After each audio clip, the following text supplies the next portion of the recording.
أعوذ بالله من الشيطان الرجيم بسم الله الرحمن الرحيم السلام عليكم ورحمة الله وبركاته إن الحمد لله نحمده ونستعينه ونستغفره ونعوذ بالله من شرور أنفسنا ومن سيئات أعمالنا من يهده الله فلا مضل له ومن يضلل فلا هادي له وأشهد أن لا إله إلا الله وحده لا شريك له وأشهد أن محمدا عبده ورسوله يا أيها الذين آمنوا اتقوا الله حق تقاته ولا تموتن إلا وأنتم مسلمون يا أيها الناس اتقوا ربكم الذي خلقكم من نفس واحدة وخلق منها زوجها وبث منهما رجالا كثيرا ونساء واتقوا الله الذي تساءلون به والأرحام إن الله كان عليكم رقيبا يا أيها الذين آمنوا اتقوا الله وقولوا قولا سديدا يصلح لكم أعمالكم ويغفر لكم ذنوبكم ومن يطع الله ورسوله فقد فاز فوزا عظيما أما بعد فإن أصدق الحديث كتاب الله وخير الهدي هدي محمد صلى الله عليه وسلم وشر الأمور محدثاتها وكل محدثة بدعة وكل بدعة ضلالة وكل ضلالة في النار اللهم إنا نسألك علما نافعا Ya Allah, kami memohon kepada Engkau ilmu yang bermanfaat, warizqan tayyiba dan rezeki yang baik, wa amalan mutaqabbala dan amal yang diterima. Alhamdulillah, kita bersyukur kepada Allah Subhanahu wa taala pada pagi ini dapat kembali kita bertemu untuk kita melanjutkan kuliah kita dengan mengambil faedah daripada buku yang bertajuk Buku Pintar Ilmu Tauhid, yang diambil daripada beberapa kompilasi fatwa dan risalah Fadilatul Syekh Muhammad bin Salih Al-Utsaimin rahimallahu taala, yang disusun oleh Abu Fadli Rabbani hafizahullah taala.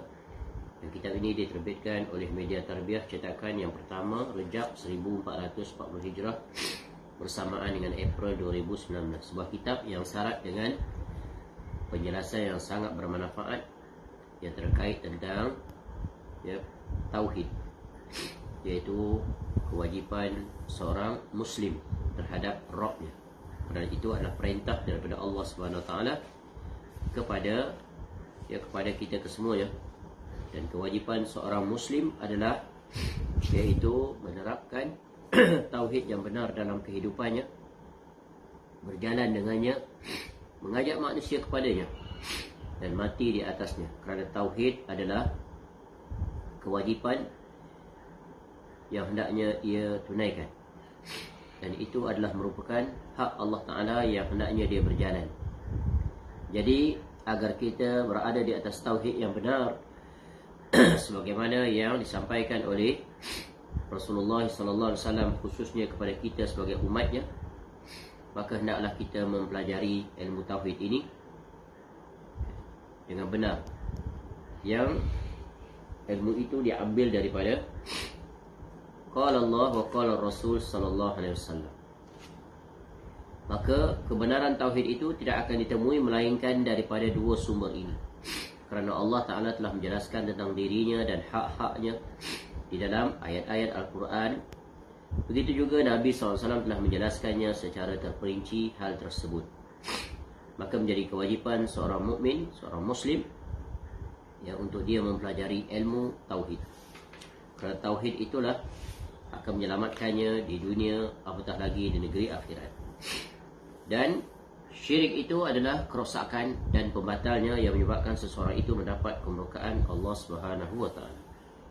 Sebagaimana kata Syekhul Islam Al-Imam Ibn Taymiyah rahimahullah, aslus salahi at-tauhidu wal iman, wa aslul fasadi asyirku wal kufru. Pokok segala kebaikan itu adalah tauhid dan iman, manakala pokok kerosakan adalah syirik dan kekufuran. Maka untuk tetap istiqamah di atas tauhid dan selamat daripada kesyirikan, maka hendaknya kita menuntut ilmu yang terkait tentang tauhid sepanjang usia sampai kita mati. Dan kitab ini membantu kita ke arah tersebut, yang mana dalam kitab ini dimuatkan 12 bab ataupun 12 perbahasan yang seluruhnya berkait tentang tauhid dan lawannya syirik. Dan kita berada pada bab yang ke-12, bab terakhir di bawah tajuk fenomena kesyirikan dari zaman ke zaman. Dalam bab yang terakhir ini diberikan contoh-contoh para pendahulu kita, iaitu dimulai daripada zaman Nabi Nuh AS, diikuti oleh kaum Yahudi, diikuti oleh kaum Kristian, kemudian kaum yang berlaku pada umat Nabi SAW, iaitu kaum Syiah dan kaum Sufiyah, kaum kebatinan dan kejawen, maka ini dipaparkan di sini. Baik, untuk pagi ini kita akan melanjutkan penjelasan Syekh rahimahullah, iaitu kelompok yang kedua, iaitu kesyirikannya kaum Yahudi. Jadi bawah tajuk iaitu bab yang ke-12, fenomena kesyirikan dari zaman ke zaman. Kesyirikannya kaum Yahudi, iaitu kaum yang kedua yang dipaparkan dalam kitab ini, mulai muka surat 551. Dan kita berhenti pada muka surat iaitu 557. Dijelaskan tentang kesyirikan kaum Yahudi di masa Nabi Musa AS. Dimulai dengan yang pertama, iaitu masih melekatnya keyakinan menyembah berhala pada sebahagian Bani Israel. Kemudian yang kedua, iaitu mereka membuat patung anak sapi sebagai sesembahan. Yang ketiga, menjadikan rahib dan pendeta mereka sebagai tandingan bagi Allah Ta'ala. Sekarang kita masuk yang keempat, apa yang dilakukan oleh orang-orang Yahudi, iaitu Bani Israel itu, mensifati makhluk dengan sifat yang khusus bagi Allah Ta'ala. Baik, kita lihat muka surat 557. Syekh rahimahullah mendatangkan firman Allah Ta'ala. A'udzubillahi minasyaitonirrajim. Wa katabna lahu fil alwahi min kulli syai'in mau'izatan wa tafsila. Likulli syai'in fakhuzha biquwwatin wa'mur qaumaka ya'khuzu bi ahsaniha. Sa'urikum daral fasiqin. Sa'asrifu an ayati alladhina yatakabbaruna fil ardi bighairil haqq. Wa in yaraw kulla ayatin la yu'minu biha. Wa in yaraw sabila ar-rushdi la yattakhizuhu sabila. Wa in yaraw sabila al-ghayyi yattakhizuhu sabila. Dzalika bi'annahum kazzabu biayatina wa kanu anha ghafilin. Dan telah kami tuliskan untuk Musa pada lauh, iaitu Taurat, segala sesuatu sebagai pelajaran dan penjelasan untuk segala hal. Maka yakni kami berfirman, berpegang teguhlah kepadanya dan suruhlah kaummu berpegang kepadanya dan sebaik-baiknya. Aku akan memperlihatkan kepadamu negeri orang-orang fasik. Akan aku palingkan dari tanda-tanda, yakni kekuasaanku, orang-orang yang menyombongkan diri di bumi tanpa alasan yang benar. Kalaupun mereka melihat setiap tanda, yakni kekuasaanku, mereka tetap tidak akan beriman kepadanya. Dan jika mereka melihat jalan yang membawa kepada petunjuk, mereka tidak akan menempuhnya. Tetapi jika mereka melihat jalan kesesatan, mereka menempuhnya. Yang demikian adalah kerana mereka mendustakan ayat-ayat kami dan mereka selalu lengah terhadapnya. Surah Al-A'raf, surah yang ke-7, ayat 145 hingga 146. Tak kala kaum Yahudi membangun agamanya di atas sifat sombong yang khusus bagi Allah Azza wa Jal, maka Allah Azza wa Jal pun menghukum mereka dengan kehinaan. Allah Azza wa Jal berfirman, Duribat alaihimuz zillatu aynama thukifu illa bihablim minallahi wa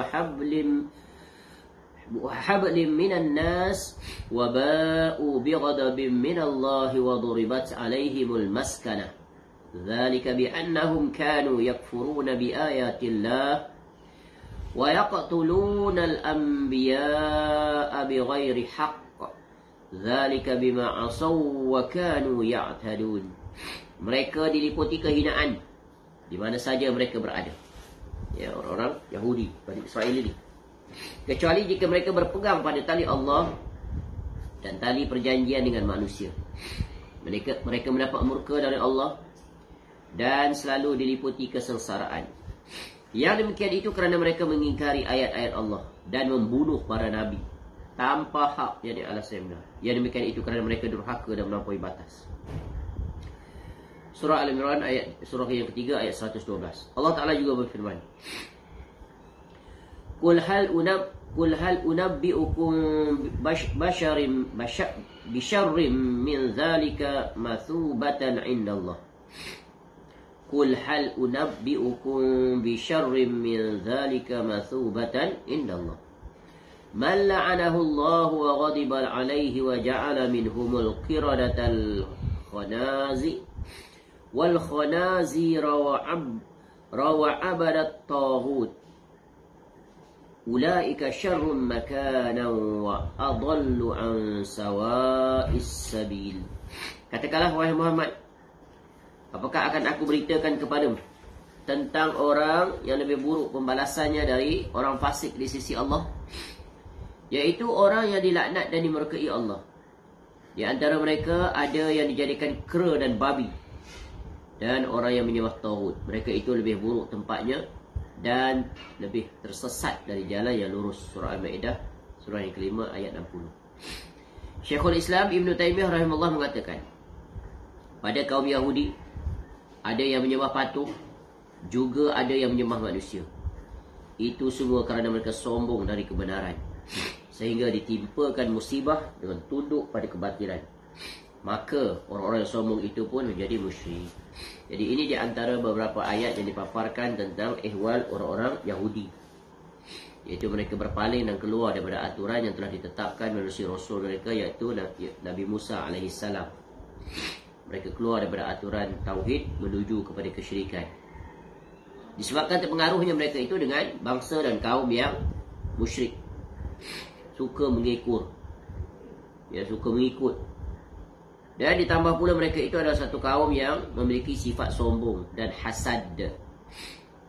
Sombong kepada kebenaran dan meremehkan orang lain.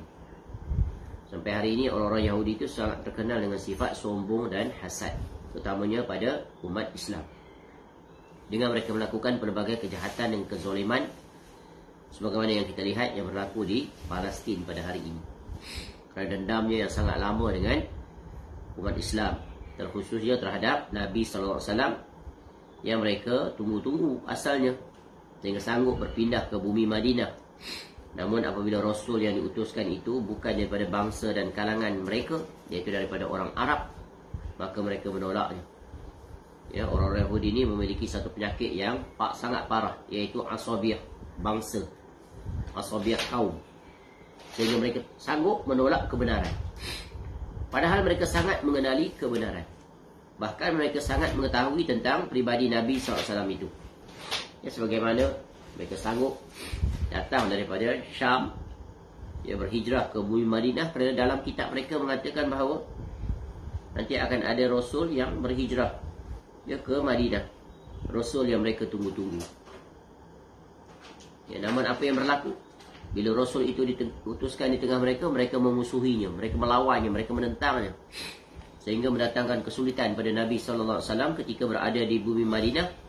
Walaupun telah dibuat perjanjian dengan mereka dalam piagam Madinah itu, mereka sering mengkhianati tiga kaum Yahudi yang besar yang bermukim di bumi Madinah itu, yaitu Bani Nadir, Bani Qainuqa dan Bani Quraizah.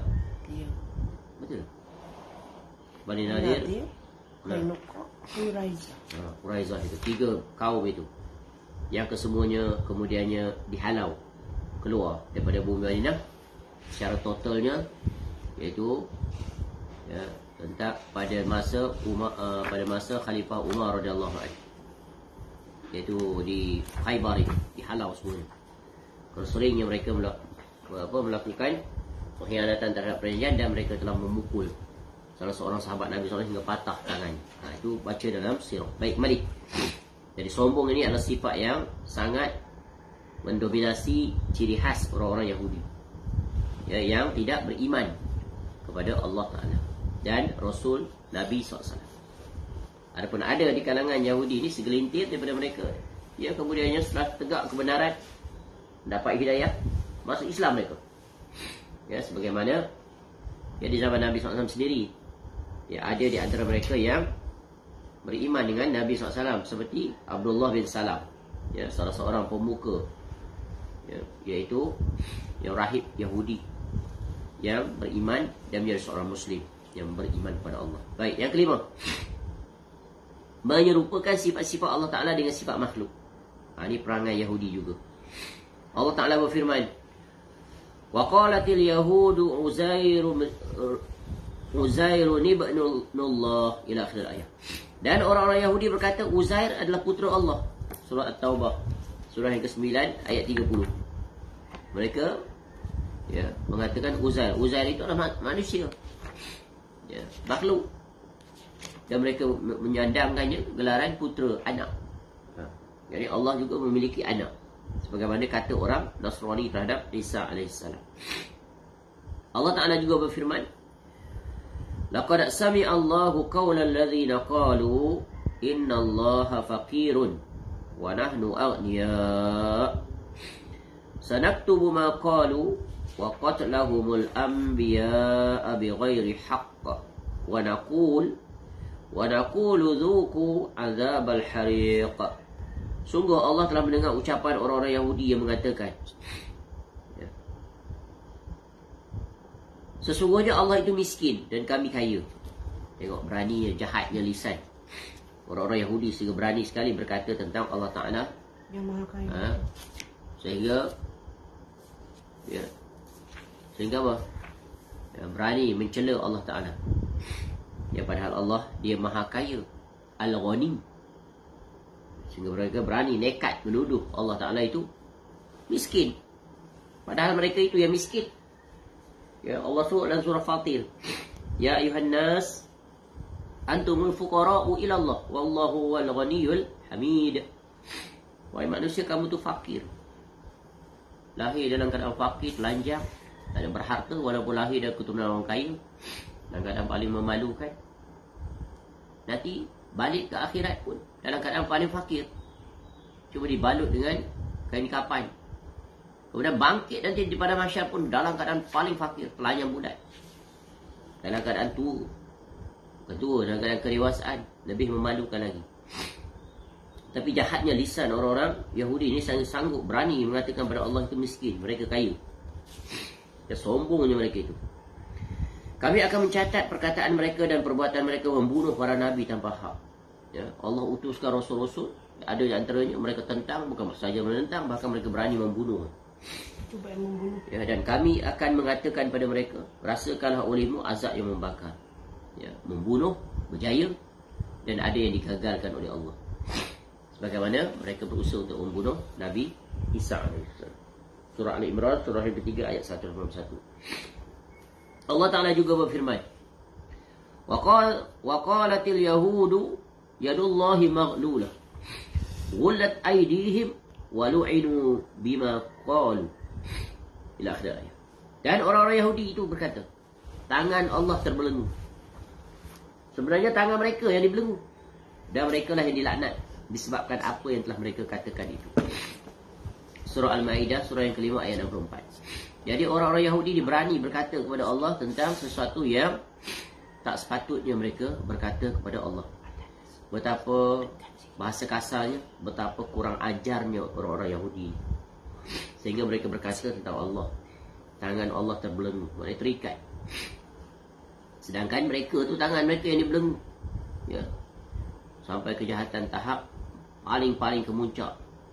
Maka tak heranlah orang-orang Yahudi ini mendapat laknat oleh Allah Ta'ala, dan mereka akan dikumbankan nanti ke dalam neraka kekal selama-lamanya. Jadi Yahudi ini perangainya persis sama seperti syaitan, iblis. Sombong, takbur, dengki, hasad, melawan, ya, dan pelbagai lagi. Walaupun kebenaran telah nyata di depannya, tapi sombong menolak kebenaran. Itulah bahayanya sifat sombong. Dah datang kebenaran jelas dengan dalil-dalil, tapi tetap ditolak dengan pelbagai dalil. Kenapa? Mengikuti hawa nafsu. Kerana apa? Merasa diri lebih baik daripada orang lain. Ini penyakit yang sangat membinasakan. Sebab itu hendaklah kita sentiasa memohon kepada Allah agar jangan jadi orang yang sombong. Hendaklah kita mohon kepada Allah agar Allah berikan kita kebenaran itu sebagai kebenaran agar kita ikuti.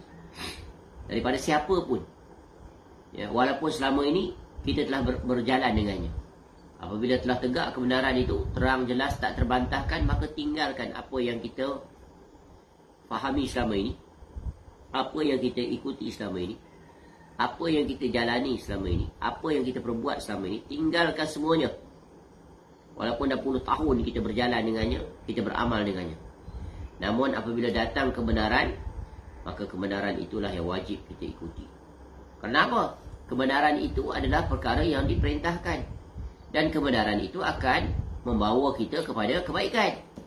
Dan kebaikan itu akan membawa kita kepada keselamatan. Di mana? Di negeri akhirat. Alangkah ruginya kalau di dunia kita menolak kebenaran. Ya. Tetap degil di atas kebatilan. Ya, kita akan menuai nanti, iaitu azab api neraka yang Allah telah siapkan. Sanggupkah kita demi mempertahankan kebatilan disebabkan ego, sombong, ya, untuk menuai azab yang kekal abadi di dalam neraka? Cuba fikir. Ya, sebab itu agama ini dia tegak di atas kebenaran. Ya, maka terimalah dan berjalanlah dengan kebenaran. Kukuhlah di atas tauhid. Tinggalkan segala kesyirikan dan syubhat-syubhatnya. Kukuhlah dengan sunnah. Tinggalkan segala bentuk bid'ah, sekecil apa pun dia. Apapun alasan-alasan yang diada-adakan, tinggalkan. Kerana sunnah itu terang dan jelas seperti malam, seperti siangnya. Begitu juga tauhid, dia terang malam seperti siangnya. Kenapa kita sibuk terjatuh ke dalam perkara-perkara yang berlawanan dengannya? Tauhid itu terang. Sebagaimana terangnya kita membaca ayat-ayat Al-Quranul Karim. Satu persatu Allah jelaskan dengan sangat terang. Begitu juga sunnah, sangat terang dan jelas. Bahkan mudah untuk dilakukan, tidak memberatkan. Tetapi kalau kamu terjatuh pada lawannya bid'ah, sangat menyulitkan, sangat memayahkan.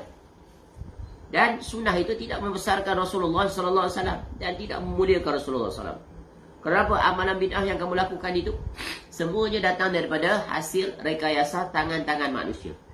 Cuba lihat. Ketika mereka mensyariatkan, mengajak untuk berbuat bid'ah, mereka akan sandarkan amalan-amalan itu kepada siapa? Tuk-tuk guru, tuk-tuk syekh. Bukan pada Rasulullah SAW. Nampak? Begitu juga kesyirikan yang mereka berbuat. Mereka sandarkan pada pendahulu mereka. Itu guru buat, masyarakat dulu buat. Ya. Jadi terang tauhid, terang sunnah. Bila dia sampaikan mari kita berjalan di atas tauhid, datang qala Allah. Mari kita beramal di atas sunnah, datang qala Rasulullah sallallahu alaihi wasallam. Ini pelajaran berguna. Jangan jadi seperti orang-orang Yahudi. Baik, Imam Ishaq bin Ibrahim bin Rahawai rahimahullahu taala mengatakan, siapa saja yang mensifati Allah dengan menyerupakan salah satu dari sifat-sifat makhluk, maka ia telah kafir pada Allah yang maha tinggi.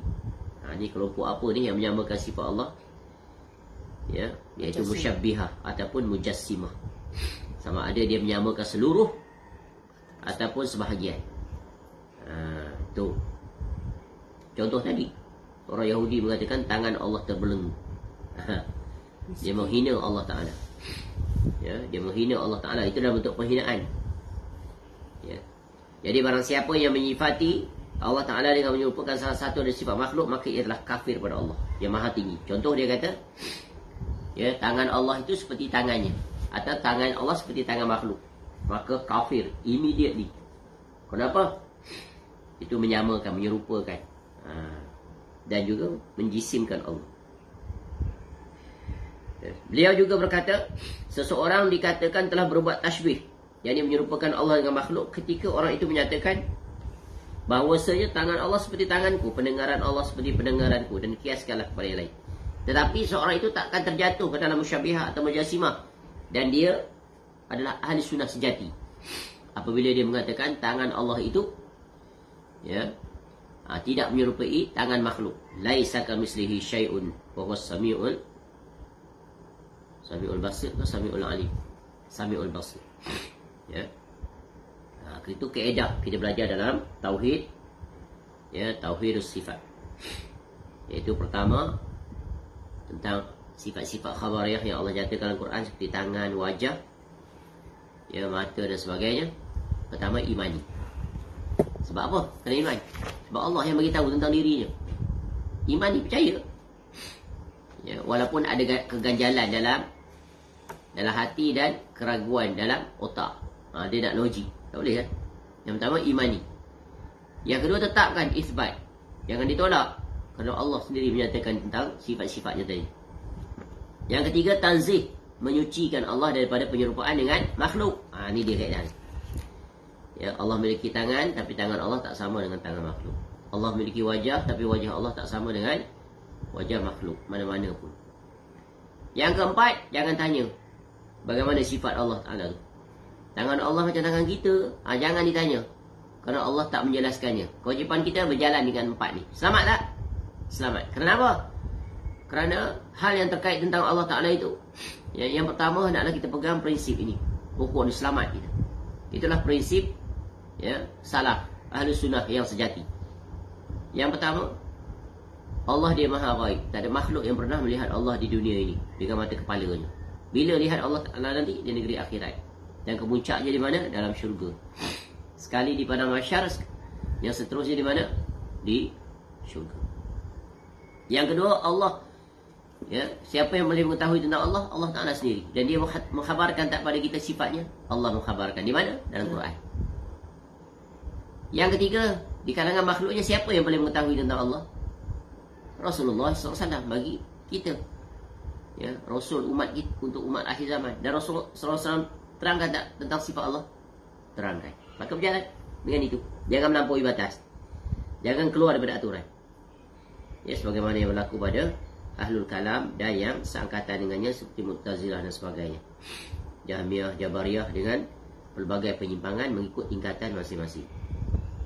Kenapa? Terpengaruh dengan cara dan pola fikir ahli falsafah, atau dipanggil Ahlul Kalam, iaitu Aristotle dan sekutu-sekutunya. Diguna kaedah-kaedah mereka itu akhirnya bukan untuk menetapkan sebagaimana prinsip empat tadi, bahkan menolak. Lalu datanglah takwilan dan sebagainya yang tak pernah dilakukan oleh Rasulullah SAW sendiri. Begitu juga para sahabat. Ya, inilah bahaya apabila mengikut orang-orang kafir. Guna kaedah mereka yang batil itu. Padahal kenapa tak guna kaedah Quran? Kaedah Nabi SAW ada kan? Kenapa tinggalkan? Mustahil ilmu yang berkaitan dengan tauhid ni adalah ilmu yang paling sukar, paling sulit. Dia ilmu yang paling mudah. Sebab Allah nak memperkenalkan dirinya pada hamba-Nya. Bukan dia ilmu teka-teki. Ya, bukan ilmu misteri. Dia ilmu yang paling terang. Ma'rifatullah tu ilmu yang paling terang. Sebab tu Nabi SAW jelaskan dengan terang, lagi gamblang. Contoh, ketika mana Nabi SAW bertanya pada seorang hamba sahih, Aina Allah? Di mana Allah? Soalannya terang tak? Bukan, jelas. Tak ada trik, tak ada teka-teki. Aina Allah? Di mana Allah? Ya, lalu apa kata dia? Kata wanita kulit hitam tu, hamba tu, fis sama. Jawapannya pun jelas. Ya, tak ada kata apa soalan tu tak boleh tanya, soalan misteri. Ya, itu soalan bentuk makhluk tu tanya. Kalau tanya arah tu makhluk. Tak. Sebab apa? Bersih daripada sifat ilmu kalam. La fis sama. Man ana? Aku siapa? Anta Rasulullah sallallahu alaihi wasallam. Betul. Fa innaha mu'minah. Bebaskan dia. Dia mukminah. Nabi SAW bagi pengesahan. Kamu jawab dua soalan tu tepat sekali. 100% correct. Ya. Terang, jelas. Sebab apa? Muafaqah dengan Quran. Ar-Rahmanu 'alal 'arsy istawa. Terang dengan Quran. Ya, Nabi SAW adalah Rasul. Cukup dah tu. Kemudian perbahasan yang terakhir tentang kesyirikan orang-orang Yahudi, penyimpangan mereka dalam berakidah, iaitu kesyirikan kaum Yahudi setelah zamannya Nabi Musa AS. Zaman Nabi Musa AS pun dah berlaku. Dengan keberadaan Nabi Musa AS, apatah lagi sesudah itu. Kaum Yahudi bukan orang-orang yang bertauhid dengan benar. Kesimpulan ini berdasarkan penelitian mendalam atas rujukan agama mereka. Sebab agama kaum Yahudi memang telah terpengaruh keyakinan paganisme yang ada di sekitarnya. Ini penyembahan Tuhan-Tuhan yang pelbagai, patung, bintang, planet, kuburan dan berbagai lagi. Misalnya seperti mengadopsi agamanya Bible. Apa yang ada dalam Bible tu yang telah diubah oleh Paul. Ya. Terpengaruh ibadahnya penyembah anak sapi. Tu. Patung-patung. Meniru acara keagamaan peninggalan penduduk Kan'an kuno. Bumi Kan'an tempat siapa? Nabi Ibrahim AS, tu Babilonia dan lainnya. Sampai dikatakan sejatinya Tuhan mereka, yakni Yahweh, adalah Tuhannya penduduk Kan'an kuno yang ditiru kaum Yahudi. Lalu padanya mereka tambahkan sifat-sifat yang lebih relevan di zaman sekarang. Menjadikan agama mereka yang sudah dimodify. Sebab apa? Berdasarkan kitab-kitab. Sebab tu kitab-kitab mereka pun diubah suai. Jadi Bible itu yang ada dua bahagian, Old Testament dan New Testament. Old Testament itu pada mereka mewakili kitab Taurat. New Testament pada mereka mewakili Injil. Lalu mereka pun bagi nama Holy Bible. Padahal tak holy lah. Banyaknya berlaku interference, campur tangan manusia. Sebab itu datangnya agama Islam yang dibawa oleh Rasulullah SAW untuk betulkan, betulkan, nyatakan di mana kebatilan kitab mereka itu. Baik, selesai penjelasan Syekh rahimahullah tentang iaitu kesyirikan yang kedua. Yang pertama tentang Nabi Nuh AS dan kaumnya. Sekarang kesyirikannya kaum Yahudi sampai ke hari ini. Bani Israel, orang-orang Yahudi itu sampai sekarang wujud mereka itu. Struggle di mana pun mereka itu dihinakan. Struggle nakkan negara. Ajaib keberadaan mereka di antara kaum yang terawal di atas muka bumi, betul kan? Tapi tak ada negara. Allah hinakan mereka. Ada negara pun tak pernah aman. Ada negara pun kecil saja. Satu kejahatannya merebut tanah orang, iaitu tanah Palestin. Dan nanti mereka akan ditimpa kehancuran yang terakhir. Mereka akan dibunuh oleh umat Islam. Baik, itu di antara tanda-tanda kiamat yang nanti akan berlaku. Sekarang mereka berleluasa melakukan kejahatan. Kenapa? Mereka apa? Mereka dibantu, ditolong oleh kuasa besar dunia, khususnya Amerika Syarikat. Ada tempat bernaung. Tetapi akan sampai masanya naungan sudah tidak berguna untuk mereka itu. Baik, yang ketiga kesyirikannya kaum Kristian. Ini satu lagi kaum. Dua kaum ini pada mereka diturunkan, dipanggil kaum apa ni? Diturunkan agama. Dipanggil kaum agama samawi.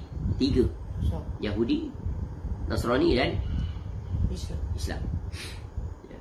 Yang ada kitab, yang ada Nabi. Syekhul Islam Ibn Taymiyah rahimahullah berkata, "Wan Nasara yaghlabu alaihi musyirku." Kaum Yahudi telah banyak tergerus.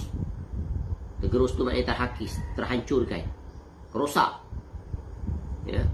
dengan praktik kesyirikan. Sebab agama ya Allah utuskan Rasul di tengah kaum ini, Yahudi dan Nasara, adalah agama tauhid. Tapi mereka menyimpang, keluar daripada aturan. Mereka ni hobi ikut kaum lain. Ni penyakit bahaya. Suka mengikut. Terkasima dengan tengok ibadah-ibadah yang dilakukan oleh orang musyrik. Umat Islam pun jadi seperti itu juga sebahagian daripada mereka. Betul kan? Suka hobi tasyabuh dengan orang kafir. Sekarang kedua kelompok ini pula menjadi model kepada orang Islam untuk ikut. Mereka ni dua ni dah ikut kaum lain. Datang umat Islam ikut pula perbuatan mereka berdua. Ikut mereka. Apa yang diikut umat Islam terhadap orang Kristian Yahudi? Pesta-pesta, perayaan-perayaan, sempena-sempena, sambut tahun baru. Tahun baru Masihi. Umat Islam pun sambut. Sambut. Kemudian di-endorse pula oleh para agamawan dengan berdatangkan pelbagai alasan. Alasan masyarakat majmuk lah, macam-macam. Semua syubhat semuanya. ucap selamat lah. Ya, Merry Christmas. Siap pakai tu topi merah. Mereka-mereka tu. Ya. Patutnya para ulama tegas nyatakan tentang dilarang. Itu kan tasyabuh. Ya, minimalnya berdosa besar. Tapi kalau ada itikad, bagusnya agama Kristian ni. Ya, dan sebagainya lagi. Boleh jatuh pada kafir. Terbatal keislaman. Ya. Yang fitnahnya lagi besar, para agamawan yang merekomendasi dengan pelbagai syubhat. Dalih-dalih, bukan dalih-dalih. Nak jaga toleransi lah, menghormati agama lain lah, hidup dalam masyarakat majmuk lah, macam-macam alasan. Agama lain. Ya, nanti dulu.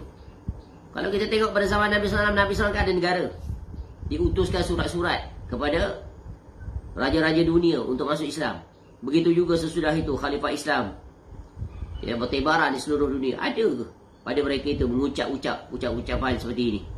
Selamat Tahun Baru, ya, Merry Christmas, apa-apa sajalah perayaan mereka itu. Ada tak? Tak ditemui. Tiba-tiba orang zaman sekarang kata, oh bagus, nak jaga toleransi dan sebagainya.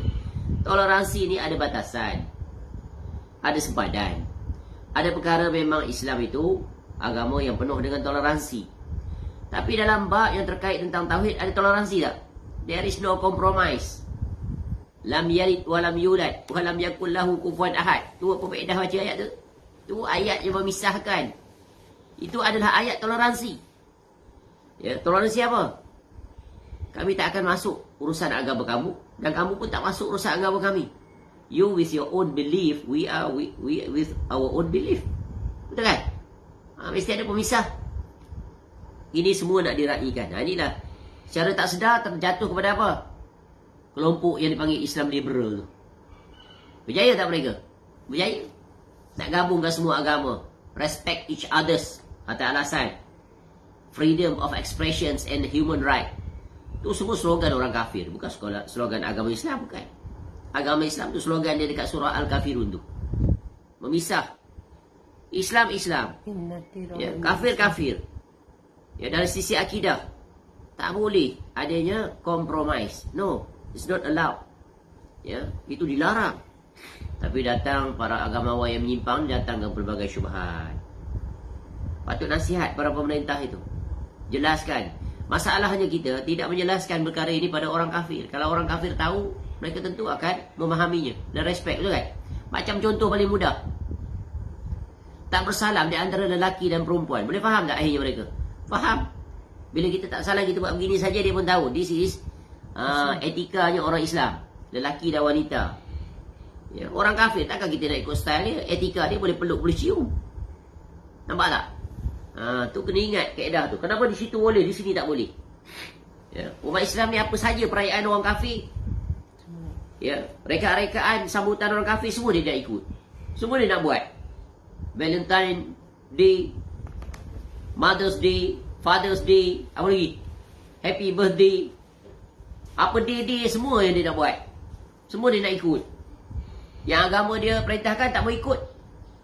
Cuba tanya, wahai umat Islam yang ada akal, orang kafir itu dia sibuk tak nak menyambut hari-hari perayaan umat Islam? Dia terhigih-higih ya nak celebrate? Tak. Itu menunjukkan mereka tu faham tentang lam yalid wa lam yulad wa lam yakul lahu kufuwan ahad. Allah musta'an. Kenapa umat Islam sampai begitu sekali? Dia ikut. Ya. Sebab itu Nabi SAW sebut, ya, umat Islam ni akan ikut. Ya. Sejengkal demi sejengkal sampai masuk lubang biawak pun masuk. Siapa lagi yang mereka ikut? Nasara dan Yahudi. Sebab itu Islam melarang tasyabbuh bil kuffar. Man tasyabbaha biqaumin fahuwa minhu. Baik, mari. Beliau rahimahullah juga berkata, fa innan nasara syarrun minhu al-yahud. Fa innahum a'zamu dhalalan wa aktsaru syirkan. Sesungguhnya kaum Yahudi itu, Nasrani itu lebih buruk dibandingkan Yahudi. Kaum ini lebih besar kesesatannya dan lebih banyak kesyirikannya. Sebab itu Quran sebut, ya, orang-orang Nasrani ni ad-dallin. Kalau Yahudi al-maghdub. Lebih parah Nasrani ni sebab dia keluar banyak aturan dia. Ya, tengok dia punya Bible tu sudah. ya, apa ni, New Testament tu. Ya, kalau kita baca, kita akan lihat banyaknya perkara-perkara yang buruk di dalamnya. Ya. Konsep yang paling buruk yang ada pada Nasrani ini adalah Trinity. Ya, 3 in 1. Dan Allah Ta'ala telah bantah mereka ini. Ya, menerusi banyak ayat Al-Quran yang disampaikan oleh Nabi SAW ketika ya, berinteraksi dengan orang-orang Nasrani, orang-orang Yahudi. Kerana Nabi SAW memiliki kedekatan dengan, ada ya, connection. Alhamdulillah. Iaitu berinteraksi dengan orang-orang Yahudi dan Nasrani. Jadi Nabi SAW sangat mengetahui perangai, watak, wajah orang-orang Nasrani dan Yahudi. Dan Nabi SAW mula-mula very direct contact, close contact mula-mula dengan siapa? Dengan orang-orang Nasrani. Ketika Nabi SAW belum diangkat jadi Rasul lagi. Ketika mana usia remaja, Nabi SAW dibawa oleh Abu Talib pergi ikut dalam rombongan untuk berniaga ke bumi Syam. Dalam perjalanan singgah di satu tempat Busra, belum masuk lagi ke kawasan Syam itu, kawasan Palestin di sekitar itu. Berhenti di situ, maka bertemu dengan seorang rahib, seorang pendeta Nasrani, Buhaira. Dia baca sirah. Tapi Buhaira ini adalah orang yang ahli kitab, memahami. Melihat Nabi SAW sudah mengetahui bahawa dia adalah Rasul yang diutus. Lalu dinasihati bawa balik, jangan teruskan perjalanan. Nanti diketahui oleh orang Yahudi, akan ditangkap, mereka akan bunuh. Itu close contact yang pertama. Kemudian yang kedua, ketika Nabi SAW diangkat menjadi Rasul setelah pulang daripada Gua Hira. Lalu ya, isterinya Khadijah radhiyallahu anha mempertemukannya dengan sepupunya, iaitu seorang pendeta Nasrani, iaitu Waraqah bin Naufal. Dan dia menyatakan bahawa Nabi SAW adalah Rasul yang ditunggu. Itulah Rasul yang namus telah datang pada Musa AS. Dan dikisahkan beberapa perkara ya. Kemudian bila lagi Nabi SAW close contact dengan Nasrani, orang Kristian? Sebelum kelahiran Nabi SAW lagi. Tu tentera bergajah Abraha. Ya, tu ya, iaitu dulu kerajaan Habsyah. Habsyah itu adalah kerajaan Kristian. Dan dia menjajah sampai ke Yaman. Dari Yaman itu ada wakil dia, iaitu tentera bergajah Abraha. Jadi dia dengki tengok orang datang kepada menunaikan haji, ibadah di Mekah. Lalu dia nak tandingi rumah ibadah tu supaya orang datang tempat dia, gereja dia. Lalu dia ya, membawa tentera bergajahnya untuk menghancurkan Kaabah. Itu Nasrani, Kristian dia ya. Kemudian ketika mana Nabi SAW ya, pada di antara tahun 7 ke 8 Hijrah, Nabi SAW menghantar surat-surat kepada raja-raja dunia, termasuk 2 surat kepada 2 kerajaan Kristian ketika itu. Ada 2 kerajaan Kristian di zaman Nabi SAW. Satu yang besar sekali, iaitu kerajaan Hercules, Rom, yang berpusat di Rom dan kota Konstantinopel, yang mana Nabi SAW utuskan Dihya Al-Kalbi radhiyallahu anhu untuk bertemu dengan Maharaja Rom. Dan unik tentang Hercules ini, ya, ketika perutusan Nabi SAW itu dihantar ketika itu, Hercules iaitu telah berjaya menjatuhkan kerajaan Parsi, ada surah Rom. Sebagai tanda syukur dia berjaya, lalu dia pun pergi ke Baitul Maqdis. Hercules dan tentera-tenteranya pergi ke situ sebagai tanda syukur. Pada masa yang sama juga, Nabi SAW utuskan Dihya Al-Kalbi bawa surat untuk ajak dia masuk Islam, nak bertemu di situ. Ya, Nabi SAW hantar surat dan dia berada di situ.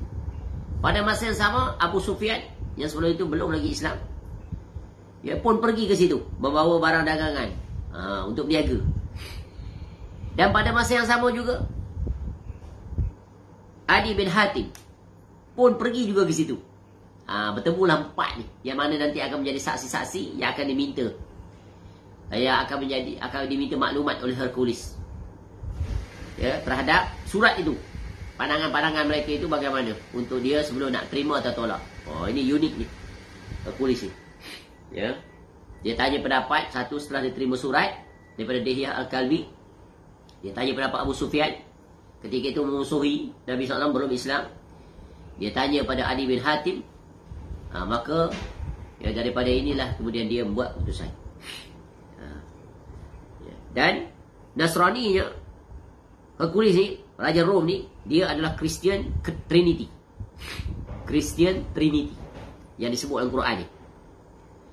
Adapun Raja Habasyah, Ethiopia sekarang, yang mana ada jasa besar pada Islam, pada Nabi SAW dan para sahabat, iaitu tempat berhijrahnya 2 kali para sahabat sebelum hijrah yang terakhir ke bumi Madinah. Mereka juga adalah Kristian. Ya, kerajaan Najasyi. Najasyi itu ibarat kaisar ataupun Firaun. Ada nama-nama mereka itu. Tapi kita selalu sebut Najasyi. Ada nama. Itu sebagai gelaran macam sultan-sultan. Siapa namanya? Itu. Di zaman itu apa nama sultan itu? Ya, maka pelajarilah dalam sirah. Ya, perjalanan hidup Nabi SAW disebut. Ya, nama raja tersebut mengikut ahli sejarah yang beriman. Cuma beza Kristiannya, ya, kerajaan Najasyi ni, iaitu Kristian dia adalah Kristian yang tauhid, monoteism, iaitu mereka tetap beriktikad bahawa Nabi Isa AS adalah Rasul, bukan Tuhan. Ya, jadi mereka mentauhidkan Allah dalam beribadah. Rasul mereka adalah Nabi Isa AS, bukan anak Tuhan, sebagaimana Christian Trinity, Hercules Rom tu.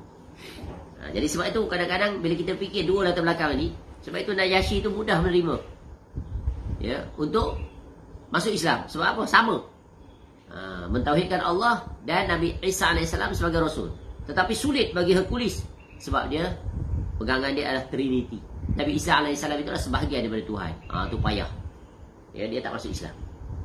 Baik, itu adalah secara faedah tambahan. Adapun perincian, bacalah dalam ya, buku-buku atau kitab yang menjelaskan tentang perkara ini. Boleh ditemui dalam sirah Nabi SAW. Baik.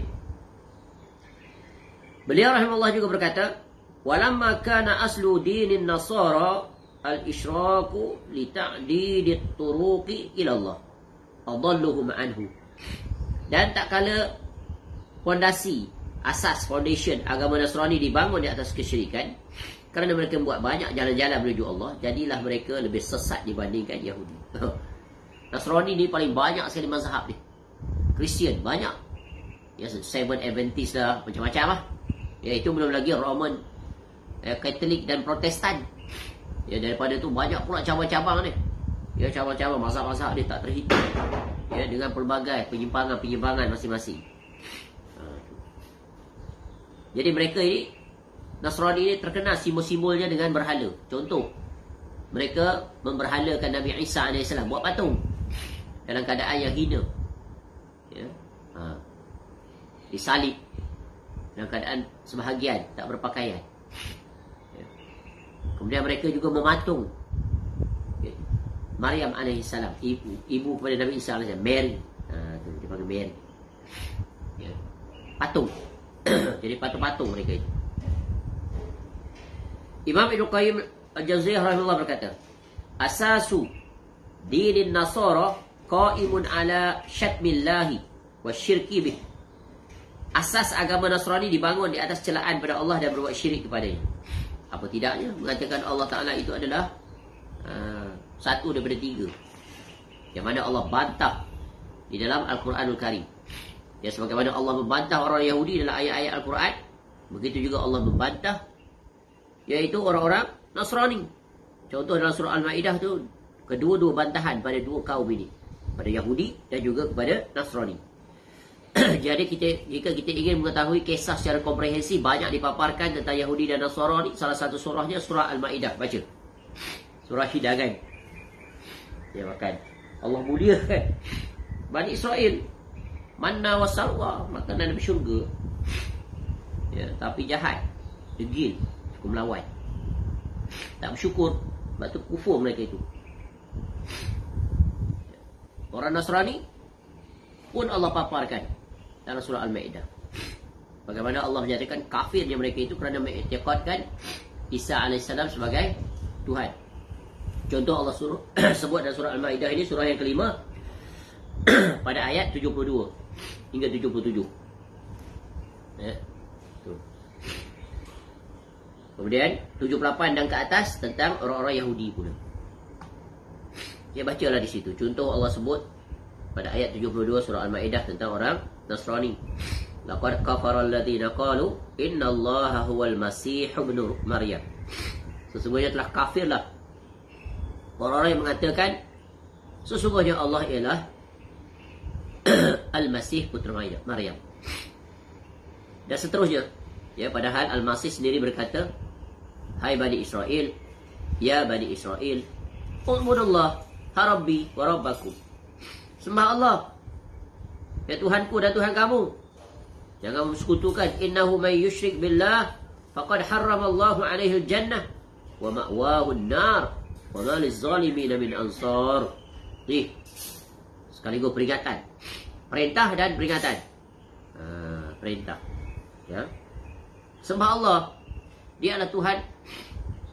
Tuhan aku dan Tuhan kamu. Kenapa kamu sembah selain daripada Allah? Ya. Sesungguhnya orang yang bersekutukan Allah dengan sesuatu, maka pasti Allah mengharamkan padanya syurga. Tempatnya dalam neraka. Tidaklah ada bagi orang zalim itu seorang penolong pun. Kemudian ya Allah menjelaskan, laqad kafara alladziina qalu innallaha thalithu thalathah wa ma min ilahin illa ilahu wahid. Sesungguhnya kafirlah orang-orang yang mengatakan bahawasanya Allah salah seorang dari tiga. Padahal sekali-kali tidak ada Tuhan selain dari Tuhan yang Maha Esa. Itu yang dilarang ucap Merry Christmas. Maknanya kita mengiktiraf ketuhanan Nabi Isa AS dan juga ibunya. Bukankah itu syirkun akbar? Wahai orang yang ada akal. Betapa banyak manusia, kaum muslimin yang jahil jatuh kepadanya. Ya. Ucapan ke perbuatan ke dua perkara yang sama. Meraihkan ke ya atas nama alasan toleransi, itu juga bukan daripada agama. Agama ada ketegasan. Ada tempat kita tidak boleh melangkawinya kerana itu telah merupakan ketetapan Allah. Jangan kita memandai-mandai. Adakah Allah Ta'ala tidak mengajar kita bagaimana bertoleransi dalam urusan hidup bermasyarakat di antara agama dengan agama? Ada. Maka jalani apa yang ditetapkan oleh Allah. Tak baca ke Quran ni? Ya. Atau baca tapi faham dengan cara pemahaman yang rosak. Itu yang berlaku. Ya. Baik. Jadi umat Islam jangan sekali-kali jatuh dalam perbuatan meraihkan syiar-syiar orang kafir, apa bentuk pun. Ya, ucapankah dia ataupun ikut sertakah dia, semuanya dilarang. So stay away, distance yourself. Ya, kita dah cukup dah dengan agama kita, berbangga dengan agama kita. Kenapa kita nak berbangga dengan agama lain? Ya, orang kafir itu tak terhekih pun nak sibuk dengan urusan agama kita, tiba-tiba kita pula yang sibuk dengan rekayasa mereka. Mana dia jati diri kamu? Inilah puncanya kerana tak belajar tentang akidah. Tak belajar tentang al-wala wal-bara'. Tak belajar tentang natijah daripada kalimat tauhid. Ya, maka rosak. Jatuh dalam pelbagai pelanggaran yang dikhawatiri boleh membawa kepada kesyirikan. Sebab tu wajib belajar ilmu tauhid. Ilmu tauhid yang mana? Daripada qala Allah wa qala Rasul, tidak selainnya. Beliau rahimahullah juga mengatakan sejatinya umat Nasara ini mengumpulkan perbuatan syirik, menisbahkan sifat aib bagi Allah dan mengurangi kesempurnaannya. Lalu apa sajakah perbuatan-perbuatan syirik pada kaum Nasrani itu? Apa contoh? Ternyata didapati pada mereka berbagai macam amalan syirik. Di antaranya, satu, keyakinan tentang Trinity. Yang tadi kita sebut dalam surah Al-Maidah ayat 73. Trinity yang mereka maksudkan adalah Trinitas. 3 in 1. Trilogy. Tuhan yang Esa, Tuhan Bapa, Tuhan Anak dan Ruhul Kudus. Semuanya adalah Tuhan yang Esa. Jadi Tuhan yang berbilang-bilang. Zat yang Esa. Semuanya sama dalam hal kemampuan dan kemuliaan. Mereka menafsirkan sendiri keyakinan mereka ini dengan mengatakan sejatinya pengajaran Trinity mengandungi pertama, pengesaan Allah. Kedua, pertuhanan Tuhan Bapa, Tuhan Anak dan Ruhul Kudus. Ketiga, sesungguhnya Tuhan Bapa, Tuhan Anak dan Ruhul Kudus masing-masing memiliki kelebihan sejak dulu dan untuk selama-lamanya. Keempat, ketiganya adalah zat yang satu yang sama dalam kemampuan dan kemuliaan. Kelima, ketiga unsur tersebut memiliki kelebihan dalam tugas dan perbuatannya. Keenam, keyakinan bahawa ada perbuatan yang khusus bagi Tuhan Bapa seperti memilih dan menyeru orang. Ada juga yang khusus bagi Tuhan Anak seperti pembelaan. Sebagaimana Nabi Isa AS diwujudkan dalam bentuk manusia untuk menebus dosa seluruh umat manusia yang jatuh dalam kemaksiatan. Sebagai penebus dosa. Sacrifice himself for the whole world. Seperti pembelaan, ada juga yang khusus bagi Ruhul Kudus seperti memperbaharui dan menyucikan. Cukup dulu. Yang pertama, keyakinan terhadap Trinity. Perkara-perkara yang terkait khususnya tentang Nasrani ini telah banyak dibantah kebatilan mereka oleh para sarjana Islam dan juga cerdik pandai di kalangan umat Islam yang takhasus dalam bidang comparative religion. Dan tentunya dengan berkat jasa besar yang sangat terkenal di zaman kita, dua orang, iaitu Syekh Ahmad Didat rahimahullah yang telah meninggal. Besar sekali jasa beliau sehingga beliau berkeliling ke seluruh dunia. Padahal background beliau bukan bidang agama, orang awam, belajar pun tak masuk universiti. Tapi Allah bagi keistimewaan, Allah pilih dia untuk menjadi orang yang terdepan dalam mempertahankan agama, untuk membantah dan memperlahankan lajunya misi missionary di Afrika, khususnya Afrika Selatan, tempat kelahiran tempat menetapnya Syekh Ahmad Didat rahimahullah, yang beliau asalnya berhijrah daripada India ke situ bersama kedua orang tuanya. Dia cukup menarik. Seorang yang tidak berpendidikan, tidak belajar khusus dalam bab agama, tapi memiliki kesedaran yang sangat tinggi. Apabila melihat missionary Kristian itu sering menyeru agama mereka sampai ke pintu-pintu rumah umat Islam. Kemudian dia membaca buku, tergerak je beliau, iaitu buku Izharul Haq, menjelaskan tentang kebenaran. Itu untuk membatalkan seruan missionary Kristian yang ditulis oleh seorang ulama besar di India yang ketika itu berhadapan dengan missionary Kristian yang dibawa oleh penjajah Inggris. Daripada situlah terbuka hatinya untuk melawan, membantah, menghalang missionary itu, menyebarkan kebatilan khususnya di kalangan umat Islam, mengajak kepada Kristianisasi. Lalu beliau berjihad bersungguh-sungguh mempelajari kitab-kitab, terutamanya menguasai belajar Bible untuk membantah. Lalu dia mulai dengan perdebatan kecil-kecilan. Akhirnya Allah angkat Syekh rahimahullah berada di pentas dunia, sampai berdebat dengan padri-padri besar mereka. Semuanya terkalahkan dengan satu soalan saja. Jika kamu mengatakan Kristian itu benar, dan kamu mengatakan iaitu Jesus itu adalah anak Allah, dan mengatakan sembahlah Jesus sebagai Tuhan, show me satu saja verse dalam Bible kamu itu, ayat yang terang, without any ambiguous statement, clear, direct, macam kita Quran sebut kan, sembahlah Allah, wa'budullah, sembahlah Allah. Cari satu saja. Jesus kata aku adalah Tuhan, sembahlah aku. Show me.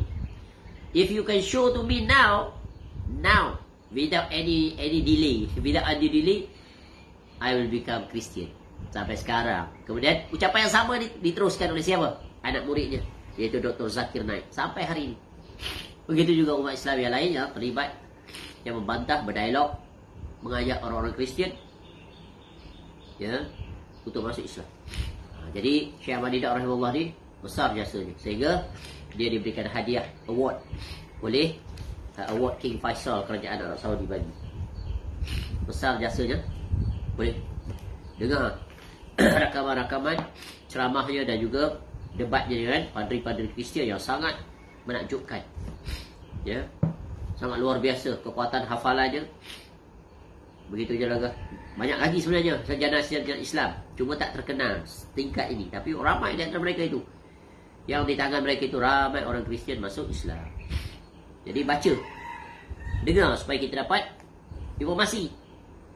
Supaya kita jangan jatuh tasyabuh orang kafir ni, Kristian dan Yahudi ni. Banyak orang Islam jatuh, khususnya orang Kristian. Ya, orang Islam ikut mereka itu semuanya. Syekh Ahmad Didat rahimahullah memiliki 2 buku. Dia banyak, lebih daripada 20 buku dia tulis. Tapi di antara bukunya yang terkenal adalah tulisan. Dia tulisan, dia transkrip daripada ceramah dia. Nama bukunya adalah The Choice. Ada 2 jilid. Yang diterbit oleh Sahabat Islamic Media. Penerbit lain pun ada. Tapi yang ini sebab bagus, berkualiti, kulit keras. The Choice. Jilid 1, jilid 2. Ya, Masya Allah. Boleh tengok juga secara langsung di YouTube, banyak sekali ceramah-ceramah Syekh Ahmad Didat, dan perdebatannya begitu juga Dr. Zakir Naik. Dan ada lagi kitab-kitab yang ditulis oleh beliau, terutamanya yang sangat berjasa, iaitu dipanggil Combat Kit. Buku-buku yang membantu, yang diedarkan percuma ya, untuk para pendakwah-pendakwah, untuk apa, berhadapan dengan missionary Kristian ni. Ya. Tu. At least kita ada knowledge sedikit lah untuk nak membantah orang-orang Kristian yang kadang datang di depan kita untuk berdebat. Jadi kita berdakwah pada mereka. Kadang-kadang kita duduk kat airport, ada dia datang dekat, dia pun mula nak masuk jarum dia. So we can talk with them, dialogue with them, ask them, ajak dia terus jadilah seorang Muslim, tak payah debat banyak-banyak. Kemudian baru cerita ya. Kemudian suruh dia baca buku-buku ni, suruh dia dengar ceramah ya, Syekh Ahmad Didat dan juga Dr. Zakir Naik dalam YouTube. Cerita panjang-panjang, barangkali knowledge kita limited, tapi kita boleh bagi panduan pada dia. Suruh dia akses pada buku-buku dan juga ceramah-ceramah tersebut. Apatah lagi kalau kita pergi ke negara-negara barat, kita akan jumpai banyak orang Kristian di sana. Sambil-sambil sembang, dia bercakap, kita boleh ajak mereka pada Islam. Let be Muslim. Aslim, taslam. That's it, enough. Cukup. Ya, ceramah banyak-banyak barangkali sudah tadi keterbatasan dan kegangan ilmu. Sebab tu umat Islam ni, mereka hendaklah berilmu. Ya, Quran ajar kita untuk mengetahui tentang Kristian ni dan Yahudi, betul kan? Tadi surah Al-Maidah, cuba baca. Tengok Allah terangkan apa. Jadi kita mesti tahu ya tentang mereka supaya kita boleh berdakwah kepada mereka, ajak mereka kepada Islam. Ya, kalau mereka masuk Islam di tangan kita, asbab lebih baik daripada seekor unta merah. So kita mesti luaskan horizon pembacaan kita ya, dalam pelbagai. Kalau kita diberikan oleh Allah Ta'ala kemampuan intelek, cuma ni kita guna atau tidak je intelek yang Allah bagi. Tapi kalau ada sifat pemalas, tak mau ambil tahu, tak mau usaha, tak pergi ke mana lah kita. Apatah lagi hidup penuh dengan alasan. Banyak datang ke alasan. Tapi dunia tak ada alasan, boleh saja semua buat. Ajaib tak? Ajaib. Ini pemalas, sifat yang membinasakan. Ya, betapa umat Islam kena penyakit pemalas ni. Pemalas dalam mempertahankan dan menyebarkan agama je. Ya, kalau duduk di pejabat tu, ada orang kafir ajak pada Islam. Ya, dia yang peliknya kalau dia cerita tentang agama kita, bukan main lagi kita bagi perhatian. Dengar bukan main, tanya lagi. Betul kan? Tapi kita tak cerita agama kita pada dia. Ajaib ni. Ya, explain to them, talk to them, ask them, invite them, ajak pada Islam. Sekali sekurang-kurangnya. Besok kita selamat di negeri akhirat. Kau pernah ajak tak rakam pejabat kamu tu yang kafir tu pada Islam? Pernah tak? At least sekali pernah. At least ada hujah. So, saya pernah, ya Allah, saya bercakap pada dia, sembang pada dia, saya bagi buku ni pada dia. Dulu, zaman-zaman dulu ada apa ni, CD banyak, beli CD. CD Syekh Ahmad Didat banyak. Sekarang tak ada CD lah, tak payah keluar duit lah. Dulu iyalah, kena banyak modal. Nak beli buku lah, nak beli CD, nak hadiah pada dia, nak beli Quran bagi kat dia, translation. Sekarang no, you access je, bagi je address. Bagi saja, show them, tunjuk jalan tu dalam YouTube, tak terhitung banyak lah. Ya, link semua tu bagi. Padahal lagi kita ada group dengan dia. Wallahualam, mudah-mudahan bermanfaat. So kita berhenti pada poin yang pertama tentang kesyirikannya kaum Yahudi. Subhanakallahumma wa bihamdika, asyhadu an la ilaha illa anta, Astaghfirullah wa atubu ilaik. Wassallallahu ala nabiyyina Muhammad wa ala alihi wa sahbihi wasallam. Wa akhiru da'wana alhamdulillahi rabbil alamin. Assalamualaikum warahmatullahi wabarakatuh.